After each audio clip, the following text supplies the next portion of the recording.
ಈ ವಿಡಿಯೋ ನೋಡಿ ಅಲ್ಲಿ ಹೆಂಡತಿ ತನ್ನ ಗಂಡನ ಜೊತೆ ಜಗಳ ಮಾಡ್ತಾ ಇರ್ತಾಳೆ. ನಾನು ಈ ಮನೇಲಿ ಇರೋದಿಲ್ಲ, ಒಂದು ನಿಮ್ಮಮ್ಮ ಇರಬೇಕು ಇಲ್ಲ ನಾನು ಇರಬೇಕು, ನಿಮ್ಮಮ್ಮನ ಜೊತೆ ನಂಗೆ ಇರೋದಕ್ಕೆ ಇಷ್ಟ ಇಲ್ಲ ಅಂತ ಹೇಳ್ತಾಳೆ. ಅವಾಗ ಅವ್ರ ಗಂಡ ಹೇಳ್ತಾನೆ, ಅಲ್ಲ ಕಣೆ ನೀನೇ ಹೆಂಗೆ ಹೇಳಿದ್ರೆ ಹೆಂಗೆ, ನನಗೆ ಅಪ್ಪ ಬೇರೆ ಇಲ್ಲ, ಅಕ್ಕ ತಂಗಿ ಅಣ್ಣ ತಮ್ಮ ಯಾರೂ ಇಲ್ಲ. ನಾಳೆ ನಾವೇನಾದ್ರೂ ಹೊರಗಡೆ ಹೋದ್ಮೇಲೆ ನಮ್ಮ ತಾಯಿನ ನೋಡ್ಕೊಳ್ಳೋರು ಯಾರು? ಸ್ವಲ್ಪ ಅರ್ಥ ಮಾಡ್ಕೊಳೆ, ನಮ್ಮ ತಾಯಿ ಪೇಷಂಟ್ ಅಂತ ನಿನ್ಗೆ ಚೆನ್ನಾಗಿ ಗೊತ್ತು ತಾನೆ. ಅವ್ರಿಗೆ ಅವಾಗ ಮಾತ್ರೆ ಔಷಧಿ ಅವಶ್ಯಕತೆ ಇರುತ್ತೆ ಕಣೆ. ಅವಳ ಗಂಡ ಎಷ್ಟೇ ಬೇಡ್ಕೊಂಡ್ರು ಕೂಡ ಅವ್ನ್ ಹೆಂಡ್ತಿ ಅವನ ಮಾತನ್ನ ಕೇಳ್ತಾನೆ ಇರೋದಿಲ್ಲ. ಈ ವಿಡಿಯೋ ಮುಖಾಂತರ ನಾನು ಒಂದೇ ಒಂದು ಮೆಸೇಜ್ ಕೊಡೋದಕ್ಕೆ ಇಷ್ಟಪಡ್ತೀನಿ.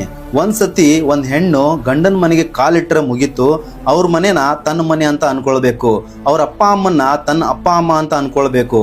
ಎಷ್ಟೇ ಜಗಳ ಎಷ್ಟೇ ಮನಸ್ತಾಪ ಆದ್ರೂ ಕೂಡ ನೀವು ಚಿಕ್ಕವರಾದವರು ಅವ್ರು ದೊಡ್ಡವ್ರ ಜೊತೆ ಬಾಯಿ ಹಾಕ್ಬಾರ್ದು. ದೊಡ್ಡವರಾದವರು ಸ್ವಲ್ಪ ಟೆನ್ಷನ್ ಅಲ್ಲಿ ಏನೋ ಬುದ್ಧಿ ಹೇಳ್ತಾರೆ, ಬೈತಾರೆ. ಅವ್ರು ಬೈದ್ರು ಅವ್ರು ಹಂಗಂದ್ರು ಅಂತ ಹೇಳಿ ನೀವೇನಾದ್ರೂ ಅದೇ ಮನಸ್ಸಲ್ಲಿ ಇಟ್ಕೊಂಡು ನೀವು ದ್ವೇಷ ಸಾಧಿಸಿದ್ರೆ ಅದರಿಂದ ಸಿಗೋದು ಏನೂ ಇಲ್ಲ. ನೀವು ನಿಮ್ಮ ಅಪ್ಪ ಅಮ್ಮನ್ನ ಒಂದು ಒಳ್ಳೆ ಭಾವನೆಯಿಂದ ಮನಸ್ಸಲ್ಲಿ ಇಟ್ಕೊಂಡು ಪ್ರೀತಿ ಮಾಡ್ತಿರ್ತೀರೋ ಹಂಗೆ ನಿಮ್ಮ ಅತ್ತೆ ಮಾವನ್ನು ಕೂಡ ಅದೇ ತರ ಪ್ರೀತಿ ಮಾಡಿದ್ರೆ ಆ ಮನೆಯಲ್ಲಿ ಜಗಳ ಮನಸ್ತಾಪ ಏನು ಉಂಟಾಗೋದಿಲ್ಲ. ಇವಾಗ ಹೇಳಿ, ನಿಮ್ಮ ಅಪ್ಪ ಅಮ್ಮ ಏನಾದ್ರು ಒಂದು ಬೈದ್ರು ಅಂತ ಅವ್ರ ಜೊತೆ ಜಗಳ ಮಾಡೋದಕ್ಕೆ ಹೋಗ್ತೀರಾ?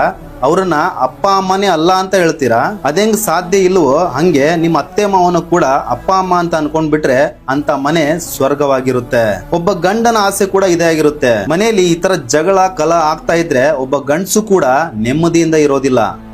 ಅರ್ಥ ಮಾಡ್ಕೊಳ್ಳಿ.